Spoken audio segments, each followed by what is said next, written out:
What's up, everybody? Dan and Dago here, checking in to read some promos. But first, I got to give you a quick update about my in-person encounter with Gilbert. Can you believe this guy came down, made the pilgrimage, 2 hours or so in traffic, came all the way to my house just to tell me he needs to wait, that I should pump the brakes on Justin Herbert, that he might regress in his second year. Can you believe this? Then he tells me over here Santa Claus isn't real, Easter Bunny, Cupid, take your pick. He's just crushing everybody's hopes and dreams out here. Who hurt you, Gilberto? Seriously, why are you the way that you are? But soon you'll always realize that you're wrong because Tim Tebow will be laughing in your face when he becomes a red zone threat and scores between 10 and 15 touchdowns. Evil laugh. Oh, wait, I'm not supposed to read that. Now I'll do it for real. Okay, now for the promo. But why waste my breath? By now, you guys have gotten the new Manscaped Lawnmower 4.0. I said 4.0! But by some strange reason, if you haven't, let the Compas hook you up. You will get 20% off and free worldwide shipping with the code COMPAS at manscaped.com. So go get yourself a Manscaped Lawnmower 4.0 and use the promo code COMPAS. Now, let's get the Compas on the beat.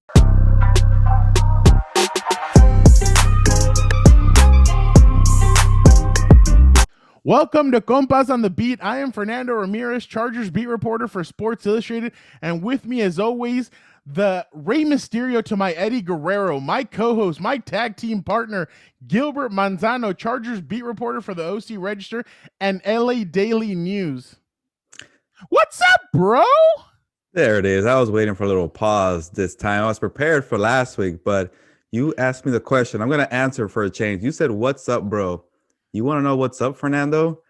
Me, this guy, I got it right when it came to Julio Jones not being a Charger. You call me a dream killer, but I'm not a dream killer. I'm just a truth teller, my man. No. That's not, I don't call you a dream killer. You know who calls you a dream killer. That guy we had at the intro. Don't say his name. Don't say his name. Dan and Dago. He calls you a dream killer. I don't call you that. Hey, I didn't know that on this show, though. We do self-given golden stickers, like golden noodles. Like, you turn your card to purple today. Like, but, I mean, hold on there, though. We'll talk about Julio in a little bit because we have a great show with great guests. One of our top compas, Mr. Omar Ruiz from the NFL Network, will be joining us. We had this in the works, Gilbert. You and I had talked about it. We were like, hey, we got to get Omar on. This is a must get, and he didn't disappoint. Then Gilbert catches up with Chargers tight end Tre McKitty for a one-on-one. You can find those times for the episodes below. Also, the show times will tell you exactly when we'll have our intense Julio Jones debate. And also, feel free to comment. We have fun with some of these comments. It's funny. Somebody on the Eckler video said, yeah, Austin Eckler must love you guys, but Tom Telesco must hate you. And I'm like, Tom doesn't hate us. Tom loves us. I think Tom loves us. But hey, that's just what fans do. But yeah, tell us how you feel about the Julio Jones trade. Tell us anything. But first, let's talk about food. Gilbert and I got to try the concession stand food that will be sold at SoFi Stadium this season. Gilbert, what did you think? Man, you got my ears going. You said food, and like I'm just I don't know. You don't eat breakfast. And then you said, yeah, I don't, but I eat a lot after like noon to whatever. But then you said SoFi Stadium food. I was like, wait, I kind of have mixed emotions about the food there. I don't know, man. Like I started the show saying I'm a truth teller, and I don't want SoFi Stadium to kick me out, but. Okay, you know how for the fight Mayweather-Logan Paul, you had to focus on the word. No. Let me just say so. Focus on the word exhibition. So I'm gonna focus on the word concession stand. So it's concession stand food at SoFi Stadium. So let's not get carried away. So but that made me nervous for the media food. Okay, then I'll complain for reals. But has some wiggle room. Concession stand food at SoFi Stadium. It was better than just hot dogs and burgers and nachos. There was, pizzas and something called a cheeseburger sub. Fernando, I think that's the Jeff Miller sub. Yeah, we should start with the Jeff Miller sub because I feel like that's what the questions we got the most. So let's start with you. How do you feel about the cheeseburger sub at SoFi Stadium? I didn't try it because that just looked like a. You didn't try it? I didn't even notice that. No, because I told you it had pickles, it had mustard, like, and I even asked them like, "Hey, can I get it like plain?" And they were like, "No, sorry." I'm like, "Okay, cool, like then I'm good." I didn't try it, but I mean, I saw you like scarfing that thing down, so it must have been pretty good. Okay, start with me then, I guess. Yeah, exactly. That was actually the first thing I tried because it was the most, popular, item because it was so strange and weird. And you think about it, it's not that weird. It's just, a cheeseburger in the sub. It looks like bread. a foot-long hamburger, cheeseburger. Yeah, dude, like the way I grew up, it's a struggle meal. You kind of make things together. Whatever's in your cabinet, you get it. Some pan bimbo and put some butter and sugar. That's the way I kind of approach it. It's a struggle meal. But, the one thing that we still don't know is the prices. So if this cheeseburger sub is like $20, I'm not paying for that. It's more like I'll say $8 to $10 range burger. I made a joke and called it gas station food. And then sometimes you're if it's more, okay, I'm pushing it. $12 is the most. It's pretty big. You would have failed on Price is Right. Drew Carey would have kicked your ass out. Look, I'm just hoping because for the quality, it's not more than $12. It's not more than $8 for sure. But bro, if a soda's $5. I know, but think about it. Like, say you're going like you're going up to Las Vegas, a big road trip. You get some quick food, and you don't care. You're there to enjoy whatever is on the field, the Chargers or the Rams, the other team. You can say that sometimes, but you go and just eat your food. But the cheeseburger sub wasn't that strange. It wasn't that bad, and for me, it depends on the price, but I kind of enjoyed it. But also, it was the first thing I tried, so I was really hungry, and maybe that could be why my opinion is not that bad of it. You know what? I saw you scarf that down. What I tried first was the barbacoa burrito. That one was actually not bad. I remember Omar was like, "Oh, dude, that looks good." And I'm like, "It's actually not bad." And he goes and grabs one.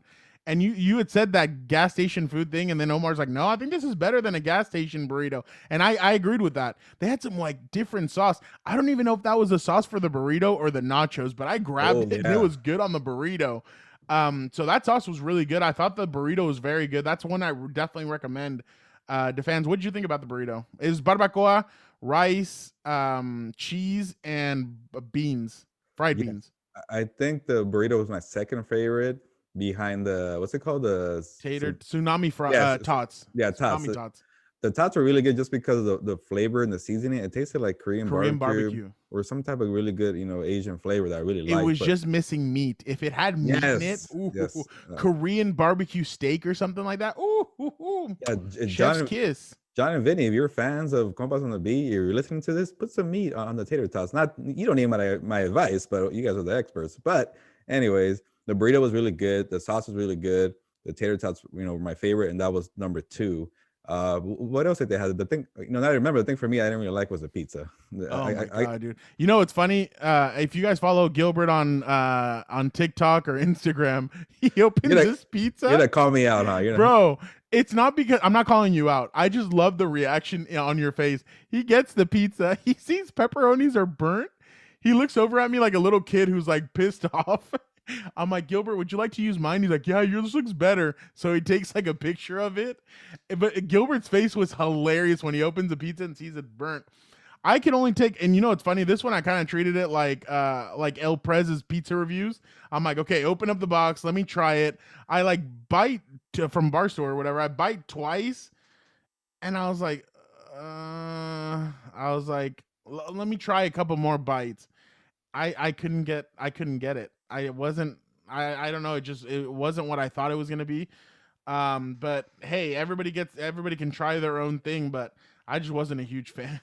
By the time I got to the pizza, I was very full, but I only got 2 bites because it wasn't good. Somebody asked me on Twitter, like, it looks very doughy. And you were right. It was all pretty much dough, a little bit of sauce, and then my pepperonis were burnt. You got the better pepperonis, man. Yours look way better. But if you're not liking it, then we don't like it, both of us. So the pizza wasn't that good. And it's kind of like disappointing because how can you mess up pizza? Like, we all love pizza. Exactly.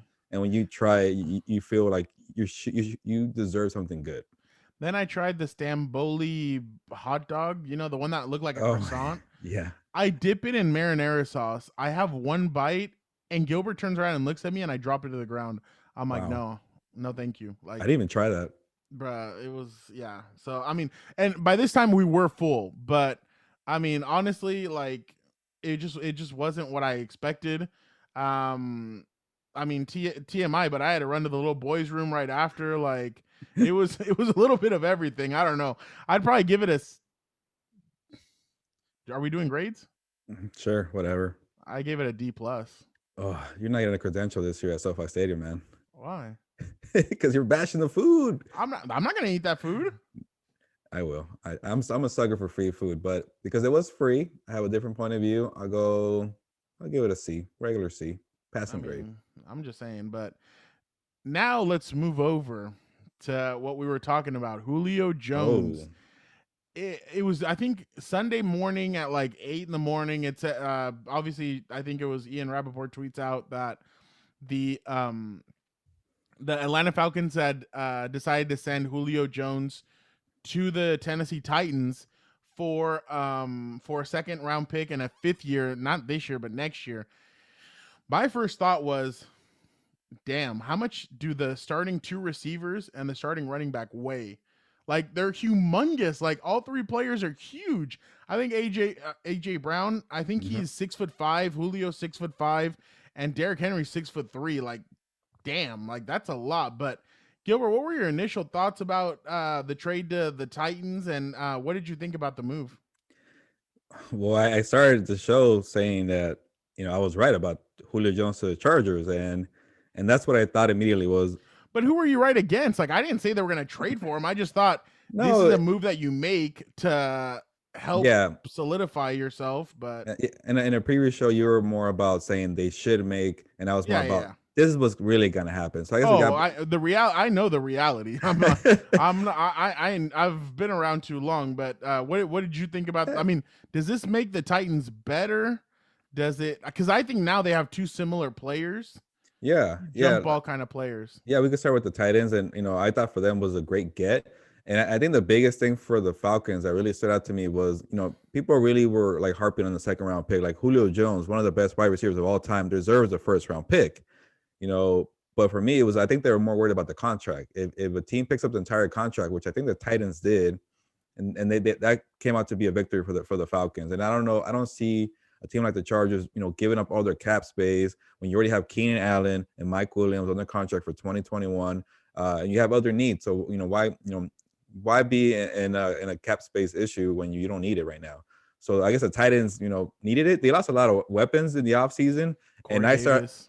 I started forgetting about them. Like, okay, they're, it's just Derrick Henry and AJ Brown, and the defense is kind of struggling. Now you bring Julio Jones, and I know Ryan Tannehill gets overlooked a lot, but that guy had 40 touchdowns a year ago, and he was great, and he's done it for 2 years in a row. I know with the head coach or the new head coach for the Falcons, Arthur Smith, was calling the plays with the Titans, and he kind of left. It was like a trade for Julio and Arthur Yeah, Smith. literally. So you don't really know how it's going to be for the offense, but when you add Julio Jones, you think you'll be better. And I got to give credit for AJ Brown because that guy gets overlooked a lot, kind of like Keenan Allen when it comes to wide receivers. But AJ Brown is kind of like Julio Jones. Like you mentioned, they're massive. I know you can't really compare a guy to Julio Jones, but AJ Brown is a stud. So I think they'll be contenders in the AFC. Looking at the division real quick in my head, they should be the favorites to win that division, AFC South, because the Houston Texans are the Texans and the Titans. What about Jacksonville? Oh. Who's down there? Yeah, in my head I went Tim Tebow. No, who cares? Do you want me to bring him over? No, it's okay. He's right there. We'll get him eventually for like a one-on-one standoff. But overall, my quick Titans recap is they'll be good. They'll be contenders, and who knows? Maybe the Chargers are good too, and they could be a playoff match. My only concern about the Titans is their defense was not very good last year.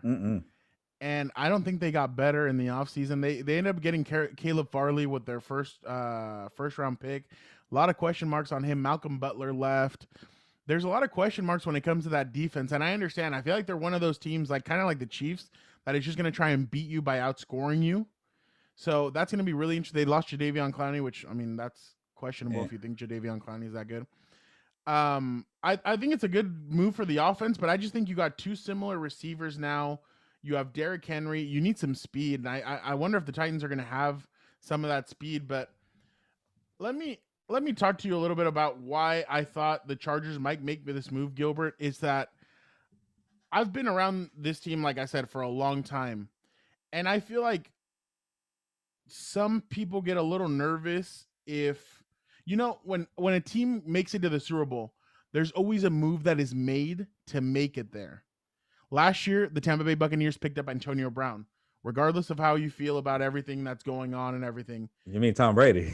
Well, no. Yeah. But I mean, during the season, like Yeah, you always yeah. have that one move that really helps spark it. They got Antonio Brown. Tom Brady, obviously huge. Gronkowski, huge. In years past, the Patriots always made a big move during the season to get them to elevate themselves. That's where I feel like Charger fans get a little nervous. Because Tom Telesco, and he's shown it, that he does not go out and make those big moves to kind of help you during the season if you need it. And I feel like that's where Charger fans get a little nervous. And I felt like this one was one where Charger fans were really hoping they would get Julio, bring him in, and just attack them. You attack the defense with everything that you have. I feel like that's where fans get nervous when it comes to Tom Telesco as a general manager, because he values draft picks.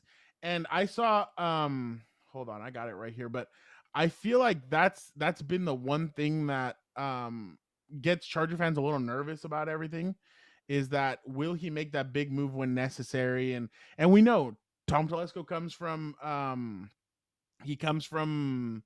Bill Polian's tree where they value draft picks. But Torrey Smith yesterday, I don't know if you saw this, or on Sunday, I don't know if you saw this tweet, but he said, "I will say this until the day I die: a proven player is better than any draft pick." I mean, covering the NFL now for a couple of years, I truly do believe that sometimes you have to go out there and risk it. And this is independently from whatever we're talking, like with Tom Telesco and everything.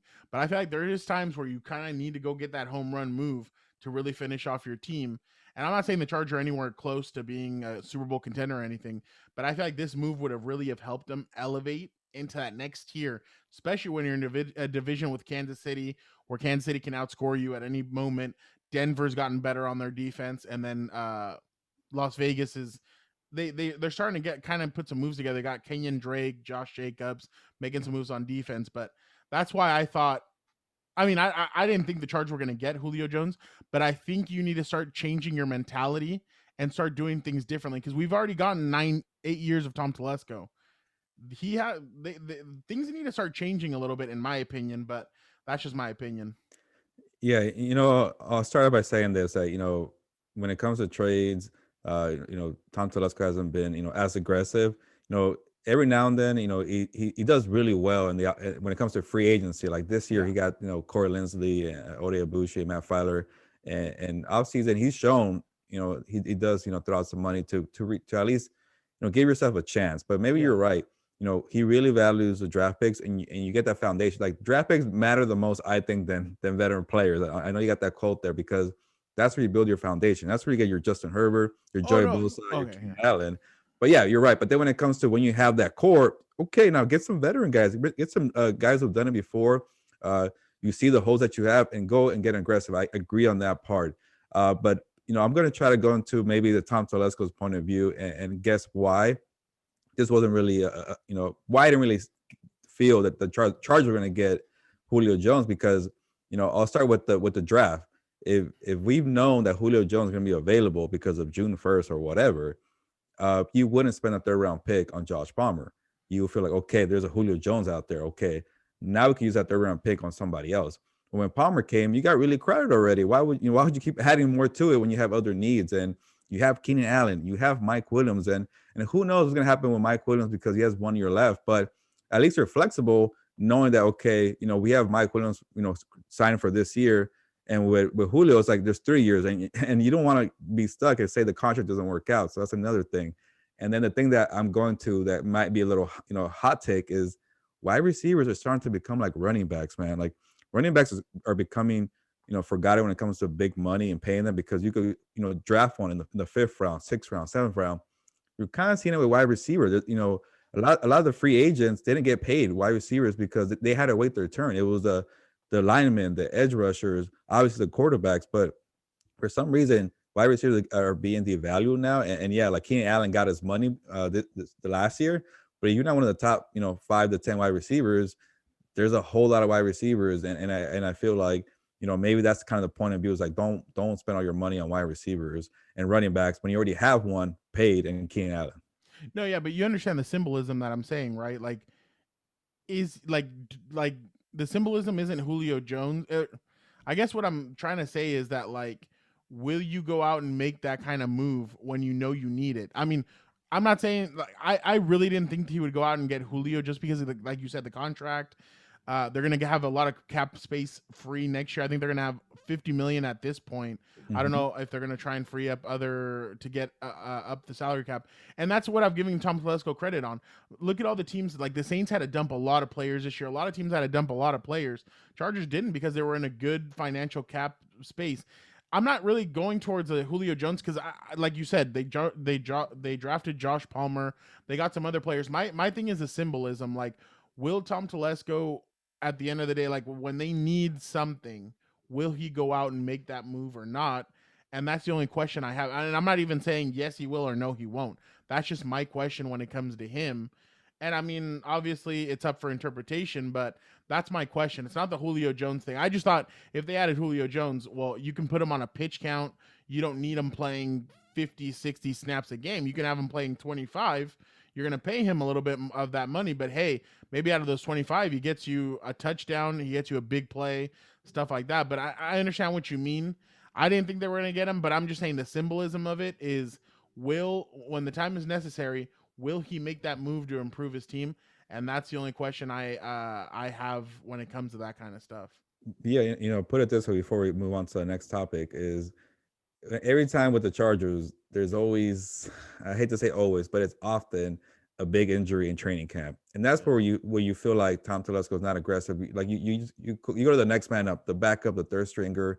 And when you see some free agents out there, like, these guys could really help you and it won't hurt your season, maybe that's where you kind of want that symbolism. Is like, if something happens this training camp, somebody big time gets hurt, that extra money that you have, that cap space that you wanted so valuable, use that money. Get a free agent that's still out there, and don't rely on somebody inexperienced and undrafted rookie. So I think for me, that's where he'll probably get a chance to show it. Hopefully he doesn't, because that means the team is healthy. Yeah. But if there's another injury, and Fernando, you've covered the team many years, there usually is one big one, and that's where they kind of maybe settle a little bit.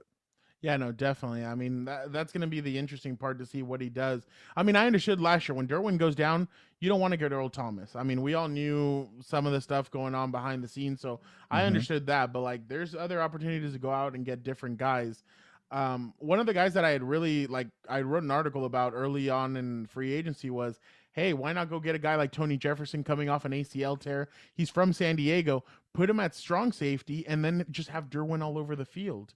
And the thing is, Tony's a very good tackler. Like, he's a sure tackler. So Chargers don't, like, besides Derwin, there's no sure tackler at the safety position. So that's why I thought you bring in Tony Jefferson, you play him at strong safety, and then you just have Derwin all over the field doing his thing. That's why I'd said they still need and fans were like, why are you saying they need a safety? Because you don't know where Derwin's going to play. He's going to be all over the field. Ronaldo said that. Brandon said that. Derwin has even said that. So I just thought it'd be a good move. Tony Jefferson, congrats to him. He signed with the San Francisco 49ers. So I'm glad. It was a nasty. I think he had an ACL, MCL, and all those L's, like the MCL, ACL, all that stuff. So it's good to see him back. That he's going to be back in an NFL on a football field.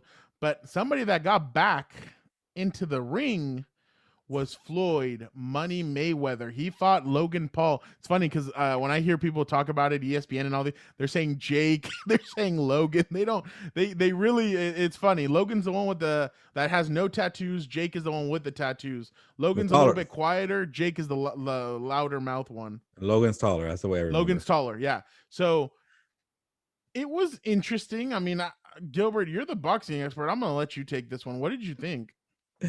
Okay. Oh, look at that smile. Look at that smile. Look at that smile. I was really hoping Floyd Mayweather would knock him out, so there won't be any debate that Mayweather won this exhibition. I mean, it's weird because there was no official winner. There was no judges, no scorecard.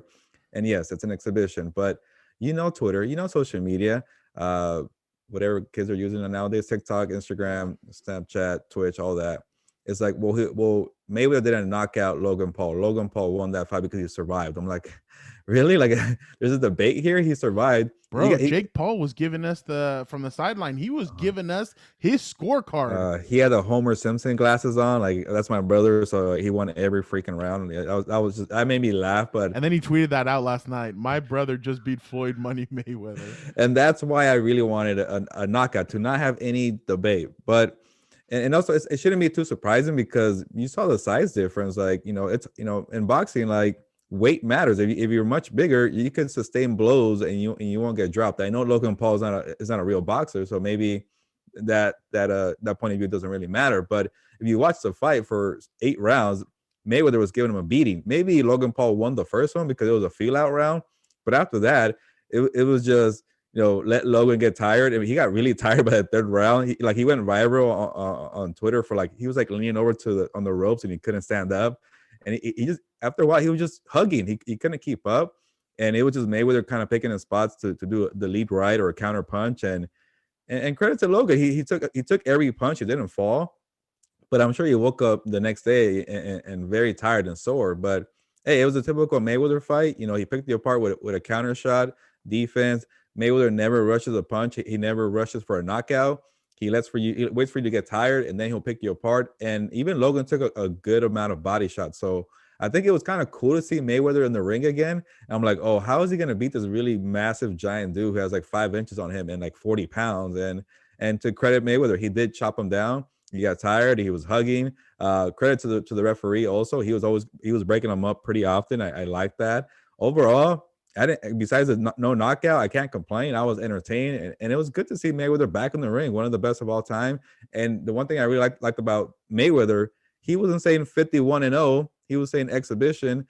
It's okay if you don't like the fight. It's okay if you don't pay for the fight. But he's an entertainer. He's a business guy. So let's stop getting mad about you're a big time boxing fan saying I hate this, I hate YouTubers, they're ruining the sport. It's an entertainment. It's a show. It's a show in Vegas that you like to go to. Circus LA and all that. So it's not real boxing. And if you get that, then you're entertained. Is that boring fight over yet? Oh, my bad. I probably spoke 8 rounds. No. I thought the fight was well, we'll get into that in a little bit, but I think Floyd is the ultimate. I think he learned a thing or two in WWE when he fought the Big Show in 2008. And you know what? Can we just talk about the commentary for a second? The commentary was awesome. Like when Jake Paul said, "Oh, my brother's up," one of the guys goes, "No, he's not. He's not up." I was like, dude, this is hilarious. And Mauro obviously was with WWE for a little bit. I thought he was incredible. I love when he goes, "Mamma mia." I think he's a good announcer, but I thought the fight was very boring. I thought it was very like I could see them talk to each other like WWE-esque, when guys are about to do moves. So that had me questioning a couple of things. Floyd looked old, and I know he's old, but I don't know. I just thought he looked older. There was one where I don't know if you've seen this clip, but like he hits Logan Paul. Logan Paul's about to fall, and he picks him. Like Floyd hugs him to make sure that he doesn't fall to the ground and like knock him out or whatever. And now I'm hearing and I knew what was going to happen. If Logan won the distance, everybody's going to be praising him. Floyd praised him. Like, I was like, why are you praising him after the fight? Like, talk a little crap. Like, what is going on? So, I mean, I had a lot of questions after the bout. My biggest question was, and they asked Floyd last night, are you going to fight his brother? Well, I don't know what I'm going to do. He said he's never coming back to boxing. So I think it's going to be exhibitions from here on out. But to me, I thought that hat segment, they were setting it up for him to possibly fight Jake Paul. Yeah. But now I don't think Floyd wants to do that. I think Jake is the crazier one. I think Jake would do some crazy crap in the ring. And I don't think Floyd's going to take that. But to me, it was boring. Like I was watching the Mexico game on one screen and I was watching the fight in the other. I found myself watching the Mexico game more than I did the fight just because I thought it was the same stuff. Like Logan got a couple of shots in. Floyd did his thing where he goes up, bang, bang, backs up, bang, bang, backs up, bang, bang. And I mean, it's the Mayweather way, man. If he's done it for the last 25 years. Well, and the thing is, he has arthritis, I think, in both. He doesn't have a lot of power. Yeah. So, I mean, I understood what I got. I mean, do I want to see him back in the ring again? I don't think there's anybody I would really want to see him. Did you see Canelo's tweet? Yeah. It was a face palm, but I wasn't sure it was about Mexico losing or for the fight. No, it was for the fight because the Okay. Mexico game still had another Okay. 2 hours Okay. on it. My question is though, why don't we have a redheaded? Why can't he have a redheaded face palm? He had to put blonde. He didn't blonde, but I really don't think. I think a lot of people they didn't like it. They didn't like the level of it, and I feel like this now gives Jake Paul and Logan Paul a little bit more of a mouthpiece to go out there and talk crap. So, guys out there, boxing fans, the Pauls ain't going anywhere. Thanks to last night, I don't think they're gonna go anywhere. To be honest. No, and people are paying for them. We're talking about it right now, so there's an audience, and I wrote a story in the LA Daily News Orange County Register about Check like, it out. yeah, and people might hate it, hardcore boxing fans really hate it, but like, when's the last time you had, YouTubers and TikTokers and kids under, 24 years old liking boxing? Like, I've talked to people saying like, hey, I watched Jake Paul fight Ben Askren. Now I like boxing. Now I watched Canelo. Now I'm gonna watch Tyson Fury against Wilder. I'm gonna watch Manny Pacquiao against Earl Spence. So, and it's kind of a little funny seeing Showtime bring in I'm forgetting the guy's names from the commenters, the Seuss and Merrill. Oh yeah.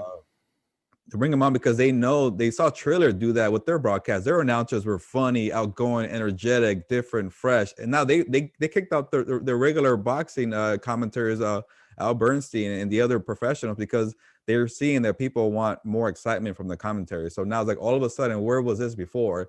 But it's good to see now that there's some kind of movement to get in a younger audience, and I know it's exhibition. But maybe those people watching were like, hey, you know what? I want to see real boxing. And that could be like a stepping stone to creating a fan base, because it's sad to see the state of boxing. It's all about UFC.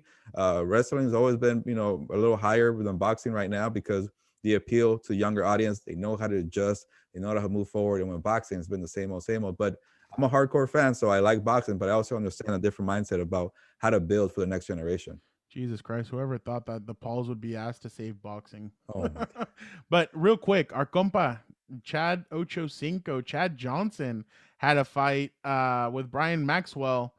They were the opening fight.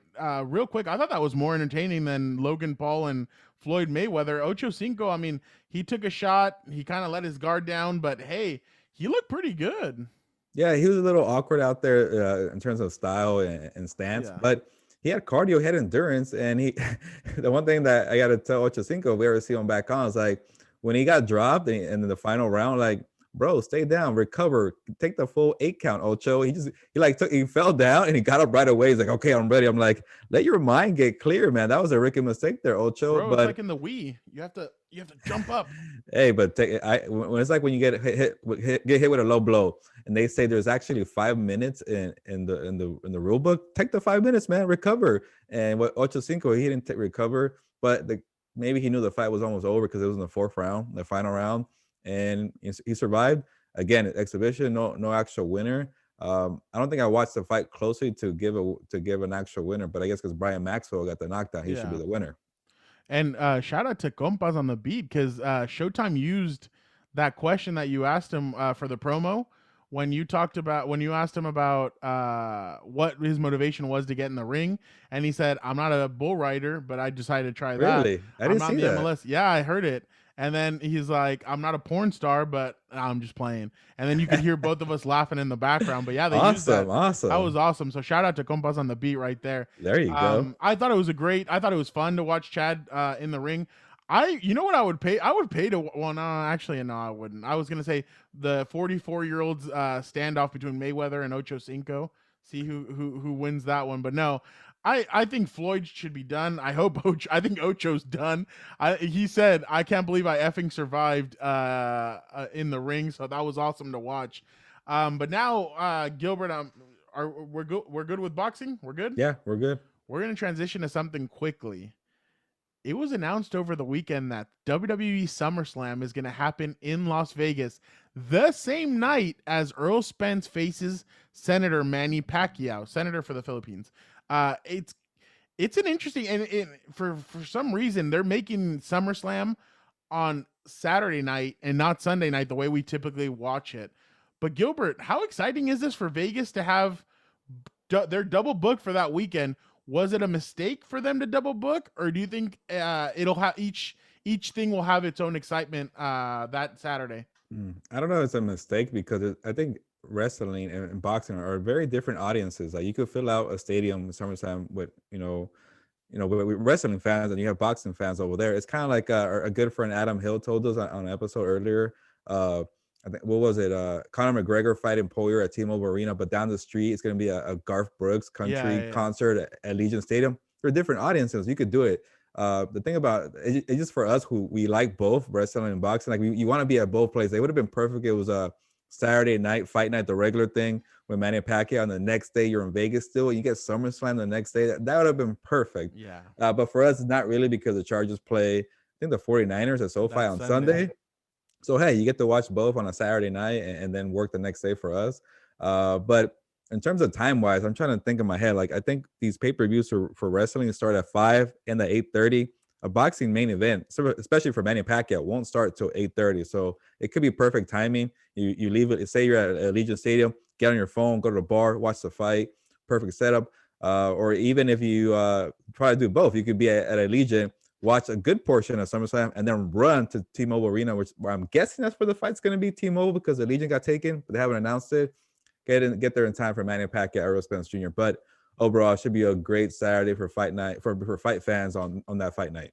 Yeah, no, definitely. And I mean, hey guys, the Compas might be at both places. One Compa might be at one, and the other Compa might be at another one. That's going to be a great Tuesday, Gilbert. That episode of Compas that Tuesday. That's going to be a fun one. What do you think?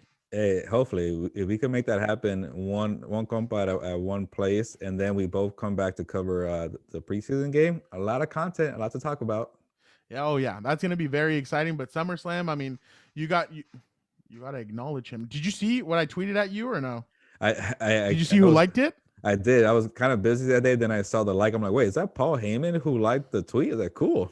Get him on. Get him on Compas. Hey, we got to get him on Compas. But that's 2 tweets that he likes of mine where I put acknowledge him. So Gilbert, if you're not there for your tribal chief at SummerSlam, he ain't gonna be happy. He knows who you are, Gilbert. I know he knows who you are. I think I'd rather go watch Manny Pacquiao than Ooh, he ain't gonna be happy about that. But SummerSlam is usually kind of the I can't compare it to anything because I mean I don't know what to compare it to, but obviously WrestleMania is the Super Bowl. SummerSlam is like the next big pay-per-view, so it's gonna be a lot of fun to be at that. But that's enough for us. I mean, we covered a lot, Gilbert. We got a lot of this stuff. So now it's time for Gilbert's favorite part of Compas on the Beat, and that's, of course, listening to Dan and Dago read his promos. Then we'll get into our interviews with Omar Ruiz and Tre McKitty. So here's Dan and Dago.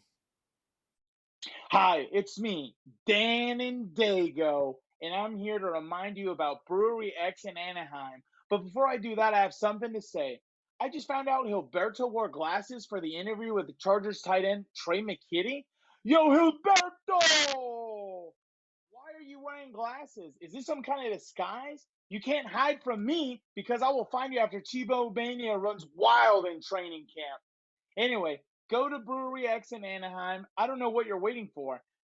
I keep telling you, that place is amazing with the many drink selections from local beers and hard seltzers. So go to Brewery X in Anaheim ASAP and tell them the Compa sent you. Now let's get to the interviews with NFL Network's Omar Ruiz and Gilbert's one-on-one with Tre McKitty while wearing a face disguise. It's going to take a lot more than glasses and a hat to hide from me, Gilberto. I am so hyped to introduce this next guest. He's one of our favorite compas, and you can find this Vato Loco on NFL Network. But right now, he's on Compas on the Beat. I am talking about the great Omar Ruiz. Omar, how are you? How did you like being called Vato? Did I sound kind of like Chargers coach Brandon Staley when he talks about Michael Davis? Orale, yeah, that's that's good, man. No, that cracks me up. When Brandon Staley dropped the Vato that first time, I think it was to you, Gilbert. That had me cracking up for days, man. And every time he talks about him, it's like he says it with more, the better accent every time he says it. And I think by the time the season is done, he's gonna be saying Vato like rolling off his tongue like the He's gonna say it to us. Yeah, exactly. Hey, ¿qué pasó, vato? Hey Omar, every time Brandon says vato, he like emphasizes it. He's like really loud, like vato. Vato. And I just start laughing, and I can't help myself. I see myself on the Zoom just cracking up. But he's gonna start going down to Satanita over there down the street from Costa Mesa. I feel like he's been practicing in front of the mirror just to say it at a Zoom press conference. But I see you there a lot, Omar, on the Zoom with Chargers, and we got to see you in person this past week at SoFi Stadium for the big feast, the food tasting at SoFi Stadium. Real quick, I just want to get your thoughts on it. Did you have a favorite food from the feast and the spread? Yeah, I know everybody was talking about the tsunami tots. It's these tater tots that were dressed up with a lot of the similar toppings that you might see on sushi. With the different toppings and sauces and everything. And that was amazing. But I saw Fernando there with the big old burrito, right when I got there. So I had one of those, and I was kind of stuffed the rest of the time. So I took home a lot of the different taste tests. One thing they sent me packing with, it was from the pizza shop, the pizza street. They were all labeled, Fairfax, all the different parts of LA and Southern California. From the pizza vendor, they had chocolate mousse, and I ate that on the way home, and it was some of the best chocolate mousse I've had in a long time. It had the sea salt and the caramel and everything like that. So the food was good. It's stadium food. It was, hot dogs, hamburgers, burritos, nachos, and everything, but it was just dialed up a notch, so it was very tasty. And, I was full the rest of the night. That's for sure. Same here, Omar. Like, I thought that'd be like a little sample of everything, but you got the full size of everything. So like they had to roll me out of there. I was extremely full, but Omar, now that I think about it, you've covered a lot of NHL hockey in your day. You're the host for a couple of shows at NHL Network. How do NHL teams do it? Do they hook it up like the NFL, big spreads? What's the food like for the NHL landscape? It's a good question. From what I remember, covering the NHL, it was a pretty good spread. I covered a lot of games in Columbus when I worked there for the Columbus Blue Jackets. I first started covering hockey in NorCal, so I did the San Jose Sharks a lot. And from what I remember, we always ate well. I don't remember specifically it standing out. It is stadium food after all, and it's good stadium food. But yeah, they treated us well. And then when I was working at NHL Network, at the time the studios were based out of Toronto. And let me tell you, if you can ever make it to Toronto for vacation or whatever, it is an awesome, awesome city. They have, so many different, culinary hotspots from places around the world. A lot of, kind of like New York. I would compare it to New York, or even LA, where there's just people from all over the world living in that city, and they dial it up a notch again with the food scene there. So, maybe not necessarily at the arena or in the studio, but just, as an aside, one of the great eating spots in North America definitely is Toronto. Omar, before we talk NFL, and obviously I haven't had breakfast at this point, so now I got a little hungry talking about food. You've been around you've been around your hockey experience. You made a lot of stops before NFL Network. You went to San Diego State and Syracuse. You've covered UCLA and Ohio State University. You've done it all. How did those experiences prepare you for NFL Network?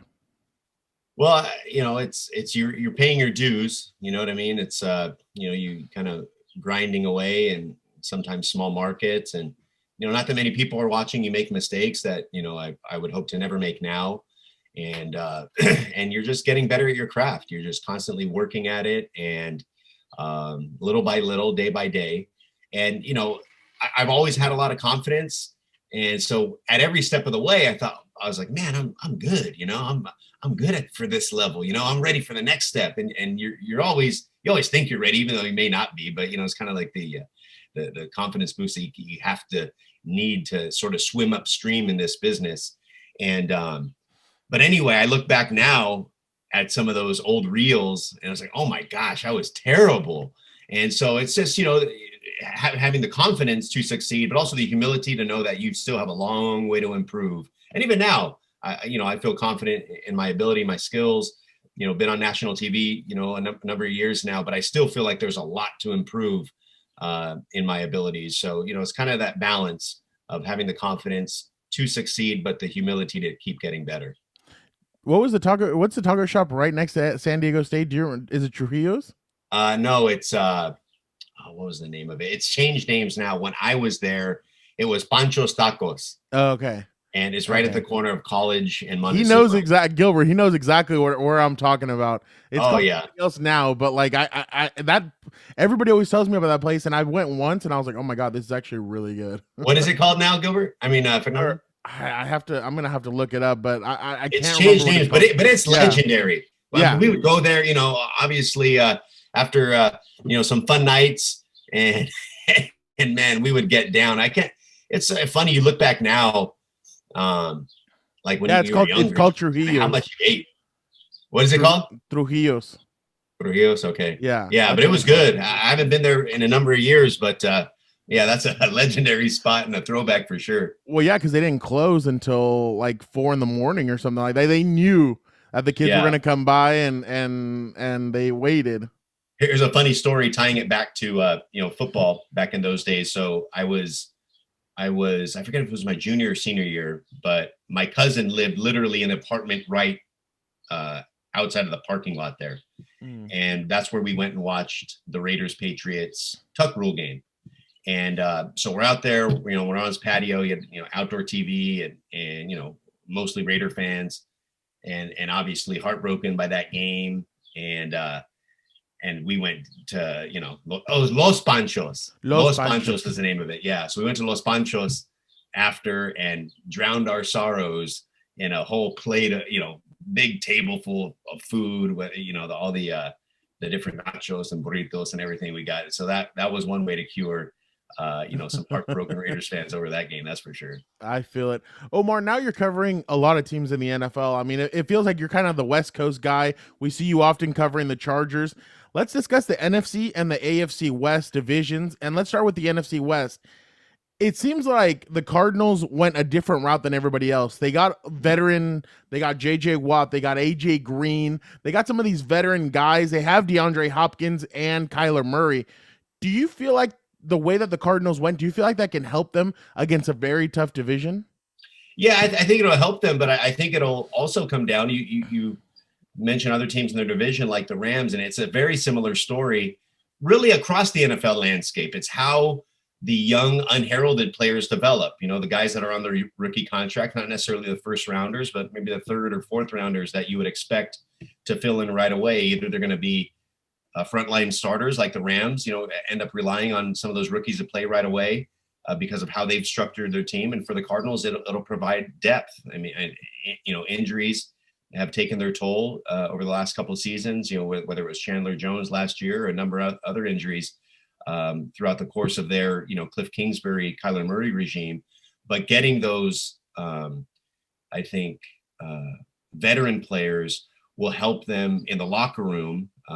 Last year, they were in position most of the year to make the playoffs and then folded a little bit down the stretch. So they feel that, that presence might help with, A.J. Green, J.J. Watt, veterans to the playoffs as well, help get them over the hump. Rodney Hudson, has played a number of games in the playoffs in both his previous stops. But I think they want to play a more physical brand of football. I think, between all the quarterbacks and the high profile offenses in that division, there's a lot of talk about, how pretty, maybe the offenses can be. But I think, the Cardinals want to play a more physical brand of ball and maybe stand out in that division that way. Yeah, Omar, it seems like every team that NFC West is going after Julio Jones. You see like a hot rumor or a trade rumor about, Julio maybe going to the Cardinals or the Rams or even the Niners and the Seahawks. But it feels like the front runner might be Seattle, but Russell Wilson kind of making a push for getting, better protection. But maybe, it'll be better if he gets Julio Jones and he kind of like, okay, I'm okay now. Do you think if Julio Jones goes to Seattle, are they kind of the legit number one team, or whoever gets Julio Jones in the NFC West, are they the top team in the division? Yeah, I would say if that's where Julio ends up, then definitely he'll tilt the scales, because I think it's all right around even right now. I think Cardinals are maybe a step below with a lot remaining to be seen, how much gap, again, Kyler Murray can make. Obviously, Rookie of the Year his first year, Pro Bowler last year. So if he truly makes another huge leap, he can be ultimately a difference maker. But I think those other rosters with the 49ers just a couple of years removed from the Super Bowl, and getting everybody back healthy this year, obviously will be key. And then the Seahawks, Rams kind of been knocking on the door the last couple of years. So I think a presence like Julio Jones, specifically to your question about the Seahawks, given that they already have DK Metcalf and Tyler Lockett, the mismatch problems that would create, especially with Shane Waldron there, the new offensive coordinator coming up from the Rams. They get back to running the football, a little more balanced attack. And then you have those trio of receivers with Russell Wilson. I would probably put them not only the favorites in the NFC West, but perhaps in the entire NFC. Wow. Okay. Yeah, I kind of agree with that. And that is a scary thought to think about DK and Julio on the same team, Omar. But let's shift over to the AFC West, and I'll keep this one simple. Can the Raiders, Chargers, and Broncos beat the Kansas City Chiefs? Because it seems like every year the Chiefs are winning that division with Patrick Mahomes. But do you think maybe the gap is a little closer, a little tighter now, or maybe it's a legit race in the AFC West? I don't know. The gap is closer. I don't know if that makes it a more legit race. I think the story for the Chargers will be simple. They stay healthy. I think they can contend. I think they have that kind of talent on their roster. I think with the Broncos and Raiders, it's kind of like what I said to start with, the development. Do we see the development of some of those players that we don't know about right now make that leap this season? I think for the Chargers, that talent is there. It's, can they stay healthy? The Chiefs obviously reloaded on offensive line. I think it's funny. A lot of people think, the Buccaneers discovered the way to beat the Chiefs and they found this blueprint. I was like, they didn't find the blueprint. It's the same story in football. You attack the quarterback from the edge, obviously you're going to have a lot of success. It's just nobody could really do it when they had Pro Bowl tackles there, Schwartz and Fisher. Those guys were hurt then. They reloaded their offensive line and really attacked it, bringing in Orlando Brown and obviously some of the other couple moves they made in the offseason to protect Patrick Mahomes. So now that they've shored that up, I think, the Chiefs will be just as scary as they've always been, if not even more so, now that they had some of their weaknesses exposed and forced them to address that. But I think if anybody has closed that gap, it's the Chargers. But like you guys know, it's really been the story of their seasons the last few years. If they can stay healthy, they'll be right there. They showed it at the 2018 season, how dangerous they can be. But if they get snake bitten again, then, they can fall pretty far behind. Yep, I definitely agree with that, Omar. I mean, we've been around the team for a while, so we understand how that goes. Before we let you go, Omar, I've always looked up to you because of the fact that you're a father who has 3 daughters.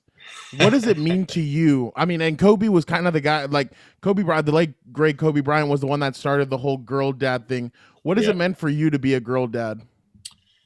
Well, it's been awesome. I mean, it's, the greatest thrill of my life, to be these girls' dads, and they're such great girls. And I think the thing that I always raise when people ask me is they always say, do you wish you had a boy? You're going to go for a boy and all this. And I think, similar to Kobe is that I sort of treat my daughters, or I don't necessarily think about them sort of being daughters versus sons. I just sort of treat them like I would raise them, like I would, if they're sons. We go play baseball in the backyard, we shoot hoops, we do all that sort of stuff. Now, every now and again, they'll say, "Hey, Dad, can we take a break and go play with the Barbies?" That's probably something different, unique to girls. But otherwise, yeah, it's they're great kids, they're smart. My wife has a lot to do with that. So mostly, I should say. But as she walks into the room, but yeah, it's a lot of fun being that girl dad, and I just can't wait to see what kind of women they become, and hopefully we're kind of creating leaders for their generation, and I can't wait for them to start playing organized sports and see what they cling to or gravitate towards, and it's been a lot of fun so far, and I think we're only just beginning. As they get into like I said, formal activities and, dance or, gymnastics or whatever they decide to do. I can't wait for that too. Next chapter. Gilbert, when he said organized sports, I saw that smile on his face. He can't wait for them to start playing sports. And Coach Omar, El Jefe. Got my hat already. And Omar, you're doing it the right way. I saw you took your youngest daughter to a Dodger game for the first time. Not the Padres down south. It's got to be the Dodgers, right? Bro. Yeah. I'm a huge Dodger fan. I went to my first game when I was 10 months. I was born in downtown LA, lived in Oxnard where my dad's from till I was 10. And we moved to Sacramento when I was 10, and by that time, the Dodgers were just coming off that 1988 World Series, and like I said, I'd been going to Dodger games since before I was 1, and sort of my loyalty was already cemented, and I knew very well about the Dodgers Giants rivalry, and then moving to NorCal and then living in San Diego for my years at San Diego State, learned about the Dodgers Padres rivalry, which is as strong as ever right now. But yeah, the whole NFC West, being a Dodger fan, it's pretty fun. And my in-laws live in Arizona. They give me crap about the Diamondbacks. I got friends that live in Denver, and Rockies really haven't been much, but when they have had a good team, you get crap. It's like the Dodgers are magnets for all the other NFC West teams to or NL West teams to be haters on the Dodgers. But raising my girls right, Fernando. No, I know. And I mean, I'm from San Diego, so I have to give Gilbert crap. I tell him, I'm like, bro, us Fernandos, we do stuff differently. And that kid, that El Nino, is just fire. He's getting fired up. He loves playing the Dodgers, though. Yeah, he loves playing against the Dodgers. It's well, if you guys remember that playoff series last year, if they were to meet in the playoffs again, in a 7-game series, hopefully this time, that's going to be fireworks, and you already see a little bit of the animosity there, not as much as maybe the Astros right now, but I think if the Dodgers and Padres kind of keep it up, this can be one of those explosive rivalries that we see for a long time. No, definitely, and it feels like that's where it's headed. It feels like that's the ultimate clash is headed for NLCS, Padres and Dodgers, which would just be fireworks all around. But Omar, we appreciate you coming on. You bring the fireworks to NFL Network. I got to ask you one quick question. Yeah. When you first got to NFL Network, I know once you get up there, you have to have a story where something freezes you up, or do you have one of those from right when you got to NFL Network, or no? No, not really. I think I was so focused on kind of like proving myself that, you kind of get locked in all the time. A story of me freezing or whatever. Literally last year in Green Bay, it was for the Packers and Seahawks playoff game. So it's early January. We were broadcasting. There was a Sunday game, so we were out there on Saturday as well, for the Good Morning Football show and the game day mornings. We're out there for like 7 hours, and it's, -7 wind chill. And I'm doing the best I can. I'm layered up, got my parka, got my beanie and everything. And I'm doing my report. And it was the first time, it's funny you mentioned that, first time since I've been at NFL Network where my mind went blank. Like I just forgot what I was saying. And like, it took me a couple beats, and I think I just threw to whoever I had to throw to, but it's literally my brain froze. And I regrouped, got some more coffee or whatever. And when I watched it back, it wasn't as bad as it felt when I was performing it.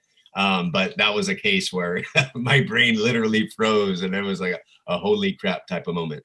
Us Compas don't do well in the cold. Gilbert avoids the cold at all points. He doesn't like it. I know. Mexico is all hot. And the irony is, my first job in TV was in Syracuse, and I was primarily a morning news reporter for the NBC station there while I was finishing up at Syracuse. And at 4 a.m. And so I was out there. It was like -30 wind chill out there in front of the bus stop. The guy that was saying, "Listen, parents, don't have your kids go to the bus stop." Meanwhile, I'm freezing, and you're like you're in the TV truck, with the heater until like 30 seconds before you have to be on, because, you expose yourself, to any more than a few minutes there. So that was definitely training that I know I could do it, but obviously being out at Lambeau Field for like 7 hours in that negative, it took its toll that one time. And, I paid the price that one live shot there. Well, I'd pay to watch Gilbert out there in that wind chill, just because I know I don't think he could handle it. Could you, Gilbert? No, I'm about the loco, but I'm not that crazy. Omar, we definitely appreciate you jumping on with the Compas. Let everybody know where they can find you on social media. Yeah, I'm Omar D. Ruiz on Twitter, Instagram. What else am I on there? Are you on TikTok? No, but I see Gilbert putting his TikToks out there, and he's going to inspire me. Get on it. Tom Brady got on it. Yeah, that's what I saw. This whole thing. So yeah, I've seen Gilbert do a couple TikToks now, football related. So maybe that's going to be my 2021 goal. So yeah, keep inspiring Gilbert, the older generation. Yeah, follow me, Omar. When you get on there, make sure to follow me first, okay? All right, that Bro, sounds good, give man. him your handle. You can't just tell him follow me. Gil.sportsbeats. I was gonna say .com at TikTok. There you go. Appreciate it, Omar. Thank you so much. Guys, we got some more stuff coming up. Don't go anywhere. All right, now joining the show, Compas on the beat, tight end for the Chargers, Tre McKitty. Tre, let's start with OTAs. How's that been for you? You know, being a rookie, it must be kind of a transition, or has it been a smooth transition for you so far? It's going smooth so far. Definitely a transition, but it's been, like I said, it's been smooth. Not too crazy. You know, just trying to get better every day. Is there kind of something that's kind of been hard for you to kind of adjust to the NFL lifestyle? Is it, so overall, it's been okay? For the most part, it's been okay so far. You know, I haven't hit too many roadblocks so far, but you know, just continue moving forward. How about with the coaching staff? What are they kind of preaching the most, especially tight ends coach Kevin Koger? Really just you know, getting used to his terminology, you know, the way he teaches his technique and things like that. I think that's probably the biggest thing. You know, having so many different coaches, you just have to get used to, you know, this coach's terminology. So really just working on that right now. Okay. Are you leaning on the veterans like Jared Cook? Yeah, trying my best to, you know, trying to pick his brain as much as I can. You know, I'm gonna be doing that all year. Yeah, I don't know if Jared Cook's been around for every practice, but I saw him a couple of times out there. Is there something he kind of just harps on, like, you know, for the NFL lifestyle? Like something specific he talks about? Yeah. Okay. Not too much. We haven't talked too much about that. I'm sure we'll talk about more things as we continue to move forward. Yeah, when I'm out there, Tre, I've noticed it's kind of like a split field. You know, usually the veterans are caught on the left side and the rookies are on the right side. Do you ever kind of find yourself looking at that other field and thinking you're going to get there one day soon? Oh, yeah, 100%. Of course. You know, focus on my job, but I know, you know, I'm just coming in as a rookie. So, you know, I'll be there for sure. And Tre, you know, I was talking to Nas Adderley yesterday, and he was bringing up about a game or a trivia game the defense likes to play. Does the offense take part in that, or is there any type of games to kind of like, you know, learn playbooks or just learn any type of Chargers trivia? No, I mean, the only games that we've been a part of so far is we have a little basketball hoop in the locker room. So, you know, there's a lot of bets and games going on with that, but that's about it. Is that still in the far, like, right in the corner of the locker room and near the exit? Mm-hmm. Yeah. Okay, it's been a minute since I've been in the locker room because of COVID, so I was still wondering about that. Are you doing okay in the challenge there with the? Yeah, I've been doing good so far. I'm keeping my bet small. You know, I'm still a rookie. Exactly, Tre. I guess, you know, it's been a few weeks, or I guess even a month since you got drafted by the Chargers in the third round. Have you kind of had a second to kind of stop and think how crazy it's been and how fast life has been moving for you? No, not really, to be honest. It kind of hits me in spurts. You know, sometimes I'll sit down and realize, like, oh my gosh, I'm here. But, you know, most of the time I'm just, you know, I'm kind of like focused right now. So, yeah, it hits me in spurts. Taking back to that draft process, were you surprised that the Chargers called? Did you have a lot of connections with them or talking to them leading up to the draft? And were you kind of a little surprised that they came in the third round for you? I wasn't surprised about the third round. I was surprised about the Chargers for sure, though. I really wasn't expecting to come out here. So, you know, it was a good surprise, though. I think it's a great fit for me, and I'm super excited to be here. Why do you say surprise? Was it kind of like it was a lack of communication in the process? I mean, we talked a few times, but just not as much as I talked to other teams. So I just, you know, didn't think that it would be them. But, you know, I'm here now, and I'm happy for it. What did they tell you when they first spoke to you? Like, you know, we like this about you, and we want you to do this. Anything that kind of just stood out to you about the plans for you? Really, on the phone, Coach David was talking about how he was, you know, recruiting a lot of defensive guys, and, you know, I kept on popping up on the screen, and that's how he kind of took note of me. So, yeah, that was pretty cool. Was that from film from both Florida State and Georgia? You were popping up in? Yeah, I guess so. I'm not sure which film he was watching. So, yeah, I'm just kind of wondering about that transition from Florida State to Georgia. That 1 year, was it everything you kind of wanted? I know on the stat sheet it didn't really kind of pan out, but overall, was it worth it to kind of go to Georgia for a year? And it seems like it did because you got drafted in the third round. Right. Yeah, I would say so. You know, I don't like to, you know, live with, you know, regrets of any decisions. Of course, the targets wasn't there like how I wanted it to be this year, but I grew as a person, I grew as a blocker as well. That's also one of the reasons why I went to go to Georgia, is to improve my blocking ability. So I think I did that, and it helped me. So, like you said, I'm here today, so I'm happy. Is that how you see yourself kind of get on the field early, is with the blocking, and then eventually you kind of prove it with the passing game? I think a little bit of both. I'm an all-around guy. Coming into college, I was always that pass first tight end, and I kind of wanted to mold the whole part of my game to become a better blocker and a complete tight end. And I think that's what I am now, and that's what's going to get me on the field and be able to do both. I know it's still very early, it's still May, but have you gotten a lot of work with the special teams coach Darius Swinton? You think that could be something for you in the future as well? Yes, sir, I have, and that's definitely going to be something I'm going to be doing. So, how's it working with him? Because when I talk to him, he's very outgoing. He has a lot of I guess ways to kind of keep you guys in focus. And there's like games, I think even betting. So how's that been with Darius from your point of view? It's been cool. He's a great guy. Definitely great attitude. It makes going to special teams meetings fun. Okay. And Tre, I remember when we were speaking after you got drafted, you mentioned that you're very close with Gabe Neighbors. How's that been kind of reuniting with him? It's been good, and our lockers are right next to each other too. So that's been cool too. Is that just because I know he's a fullback, but he also kind of plays some tight end? Was that just a coincidence, or because you guys are friends? Yeah, I guess it was just a coincidence. It just worked out that way. Okay. Have you been to his house? I know he's roommates with Justin Herbert, and I know they like to cook the victory brisket. Have you tried that yet at all? I haven't had the brisket, but yeah, I had to go to Gabe's house a few times. I'm still in the hotel, so I need a place to go wash my clothes at. Okay. Have you looked at a place to live in yet, or is that? Yeah, I'm looking at plenty of places. It's trying to narrow down a decision. Okay. And Tre, real quick, going back to football, just kind of playing with Justin Herbert. I don't know if you had too much time to be on that main field with Herbert, but if you have, how's that been kind of playing with Herbert? Yeah, well, we were doing a lot of 7-7 prior to OTAs, so he's a baller, and I can't wait to continue that relationship and chemistry. Yeah, I'm not sure if he's even allowed to throw or even kind of throw far in OTAs, but have you kind of marvel at his arm strength, or have you gotten an opportunity to see that? Yeah, like I said, like we kind of threw it in 7-on-7, and before we started, so yeah, definitely seen his arm, watched film on him from last year, so like I said, he's a baller. He's gonna be great. Okay, well, last thing, Tre, is there anything you kind of want to experience in Los Angeles your rookie year, or anything you already have, or just kind of you don't have time for it right now? Like as far as like the city, like something I want to do? Yeah, when you moved out here or something, like you got to do this, you got to do that.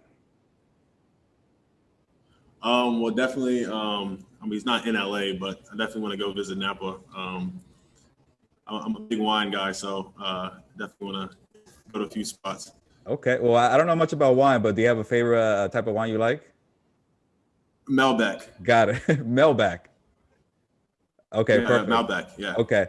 Tre, I know you're busy, but I appreciate you jumping on for a little bit and letting me get to know you on the podcast. Appreciate it, Tre. I'm back, and I just poured myself some Garrison Brothers bourbon for una más, the final segment of Compas on the Beat.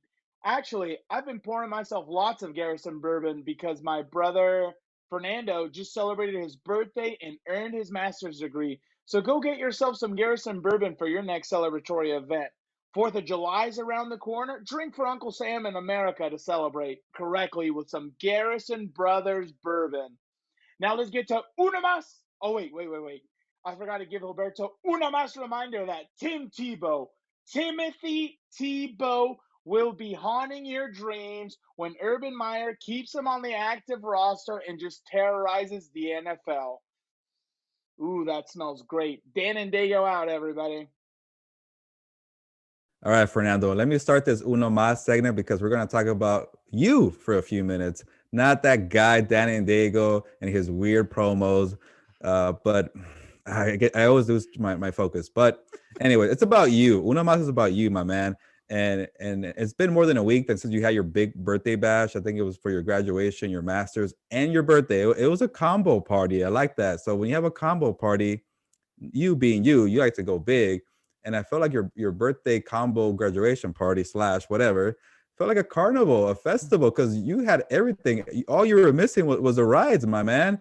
So before we leave, can we discuss your party? Because I love the food, the mariachi, the environment, the setup. Man, how did you kind of plan all these things? And let us know a little bit about your party. Dude, it's my mom. I mean, my mom is just awesome. She really does go above and beyond. And she was like, "Hey, I kind of want to do." That's what her theme was. Like, she wanted to do kind of like a carnival thing. So that's why, like, when I had my bachelor's graduation, everybody came in like ties and coats and sports coats and everything. But she was like, "For this one, I want to make it more fun. Like, people just come in. It's more of like a relaxed thing." So she wanted a carnival theme to it. And really, like, the churro guy was over here, taco guy or the tortas guy was over here, toasty bar was over here, and then the regular bar was over here. Where my mom, obviously, when we were shopping for the alcohol, she said, "Hey, I gotta get Gilbert some oh my god, I just forgot the name, some Modelos. Modelo. Yeah, I have to get him some Modelo." And I just started laughing. But really, I mean, it was awesome. Dan and Dago, my brother Daniel, surprised me with the mariachi. I wasn't expecting that, so it was just really one of those things where there were some surprises. Like, some of the guests that came, I was like, "Oh wow, okay, cool." Like, it was just a lot of fun. Gilbert's TikTok, obviously, I think it did pretty well, didn't it, Gilbert? Yeah, I'm gonna plug myself. Follow my TikTok, gil.sportsbeats, because I post fire content there, and one of them was Fernando's birthday party. When I saw they had micheladas, tostilocos, tortas, every type of food you could think of, aguas, Jamaica, Bro, horchata, TikTok churros, says it's micheladas. micheladas, yeah, tortas. And but I was like, I gotta TikTok this. There's a lot here. I could go viral with this. I didn't go viral, but it had a good amount of views, and I had fun, bro. I was like a kid there. And I went down with Jeff Miller, Chargers reporter for LA Times, and Joe Reedy from the AP, Uncle who Joe. covers everything, fan of the show, big time supporter. We went down, and What those was guys. that car ride like? Well, first of all, we kind of hated you half the time because there was traffic on the way there. Like, damn, Fernando, like, why are you making us come down here on a 3-day weekend, a Memorial Day weekend? And then we got there, dude, I was starving. Like, He I didn't told me, Gilbert walks in, he's like, "Dude, I'm starving." I'm like, "Go hit the door." I think you ate like 2. Jeff had like 2 or Yeah. 3. I was like, "Wow." Yeah, so as soon as I got out the car, I went straight to the tortas, and I couldn't even sit down and take a bite in front of the guy. I'm like, "Bro, this is good," and then I had to get my energy up. But it was funny because we went with Jeff and Joe, and they are white men, so they don't know much about the Mexican culture. And I was like just pigging out, and they're like looking at me like, "What is that? What is that? What is that?" I'm like, "Try it." And I think they tried everything, and they loved it as well. But I was like, just like getting a michelada, I was going crazy, and then like they're probably looking at me like I was going nuts. Like, what's wrong with Gilbert?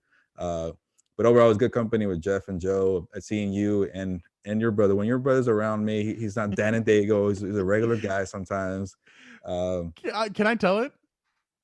Sure, if we have Okay, time, go ahead. Real quick, we were sitting at a table. It was the 4 of us, and in one of those, I go, "What do you mean Justin Herbert is gonna get sacked 60 times?"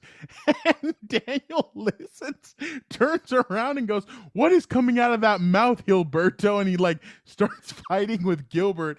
In one of those, Joe Reedy goes, "What do you mean that Justin Herbert is going to throw 30 interceptions?"